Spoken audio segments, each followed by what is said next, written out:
Kaip balsuoti? Žinoma, už nacionalinį susivienijimą, antrą sąrašą, už galimybę išsaugoti lietuvišką Lietuvą. Bet jeigu tiksliau, daug žmonių kartais nežino. Jūs gausite 2 balsavimo biuletenius. Vienas skirtas vienmandatė, kitas daugiamandatė apygardai.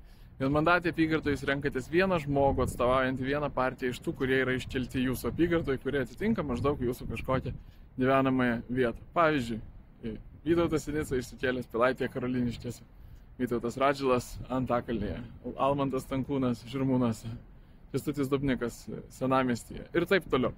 Bet taip pat jūs gausite ir daugiamandatės apygardos lapą, kuriame jūs turit pasirinkti palaikomą sąrašą, tai be abejo yra antras sąrašas nacionalinis susivienijimas, ir tada galite pažymėti 5 žmonės, kuriuos reitinguojate.